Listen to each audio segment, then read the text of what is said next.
بسم اللہ الرحمن الرحیم۔ آیت کریمہ کا جز ہے وَعَلَى الَّذِينَ يُطِيقُونَهُ فِدْيَةُ طَعَامِ مسکین۔ ملا جیون علیہ الرحمہ بتا رہے ہیں کہ اس آیت سے شیخ فانی کے روزے کے کیا مسائل ہیں ان کا بیان اس میں ہے۔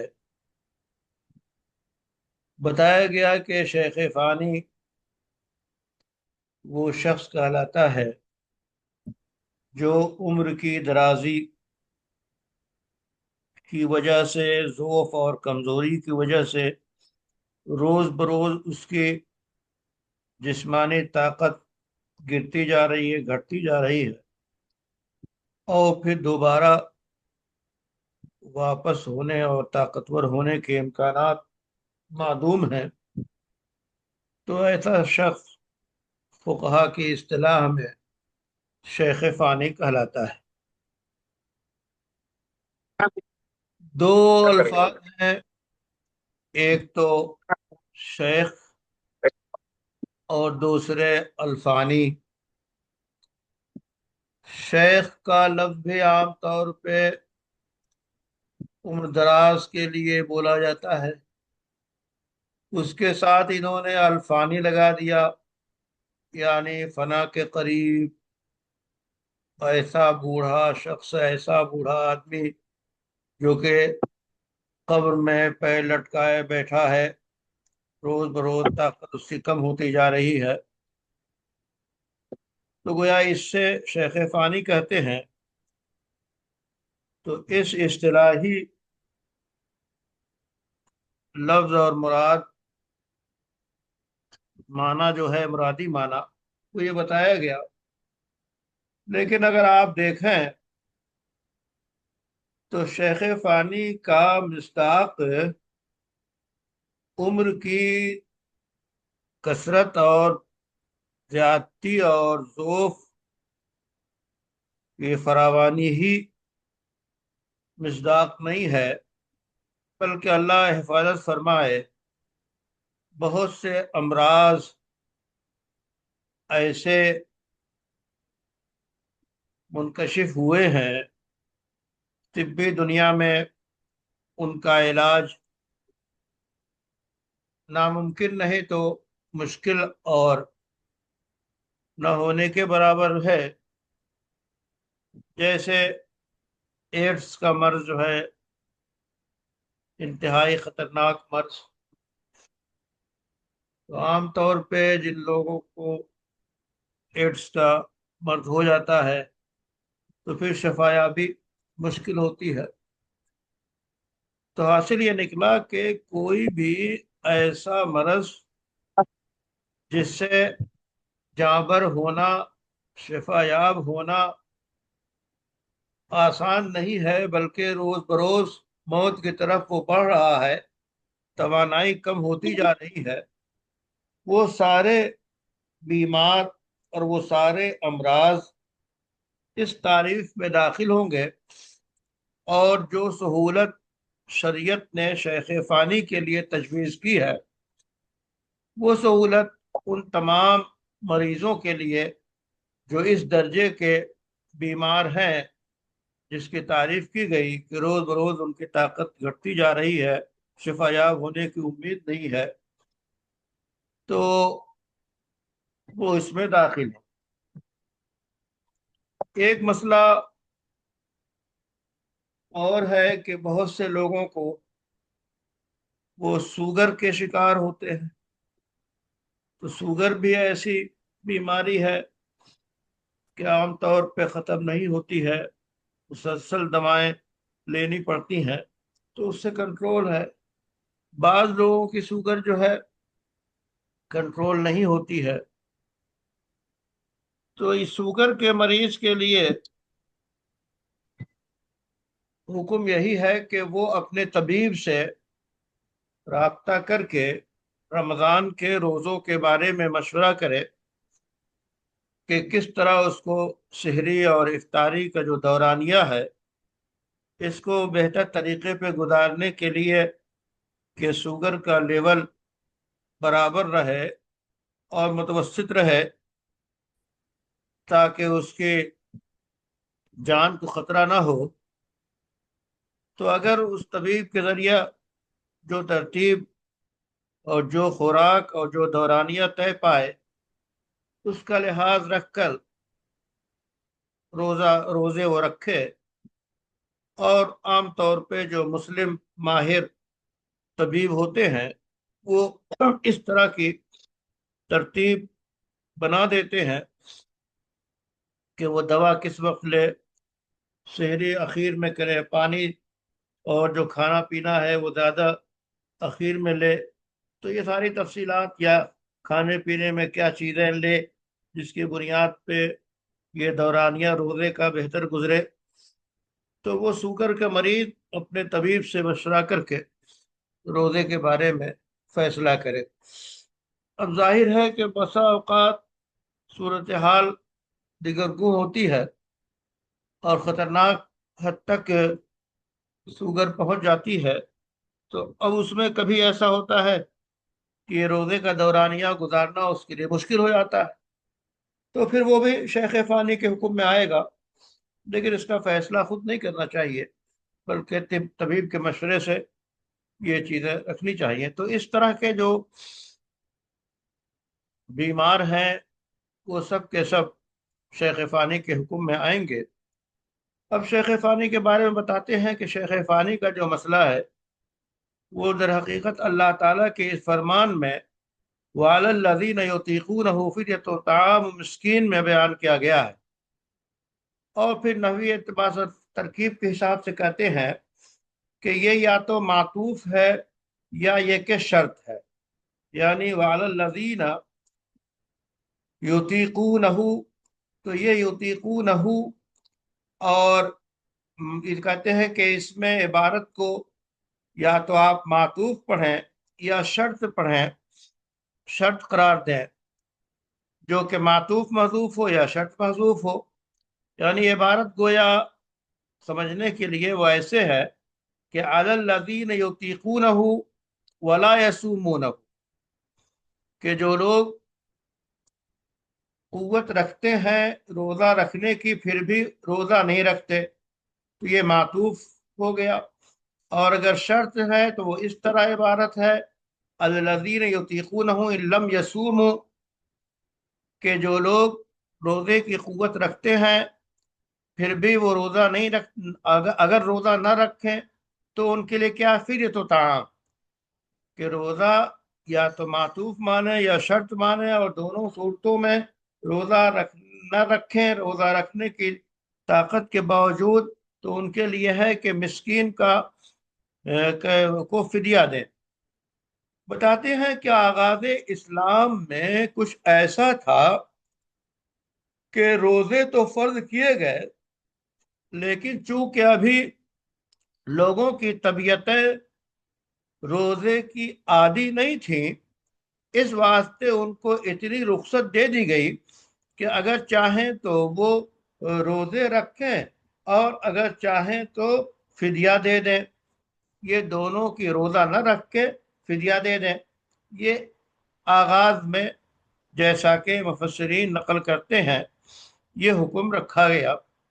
اس کے بعد کہتے ہیں کہ پھر یہ تخییر، یعنی یہ جو اختیار دیا گیا تھا کہ روزہ رکھیں یا نہ رکھیں فدیہ دے دیں، ان دونوں باتوں میں جسے اختیار جو تھا اس اختیار کو سلب کر لیا گیا اور منسوخ کر دیا گیا، اور اللہ تعالیٰ کا یہ فرمان دو ٹوک انداز میں آ گیا کہ فمن شہد منکم الشہر فلیصمہ، کہ جو رمضان کا مہینہ پائے تو رمضان کے مہینے میں بس روزہ رکھے، اب اس کو یہ اجازت نہیں ہے کہ روزہ نہ رکھ کے وہ فدیہ دے۔ یعنی جو روزے رکھ سکتے ہیں اور اس کے بعد وہ روزے نہ رکھیں قصدن، تو اب حکم یہ ہے کہ ان پہ کفارہ اور قضا دونوں لازم ہے، یعنی ایک مسلمان عاقل بالغ صحت مند مقیم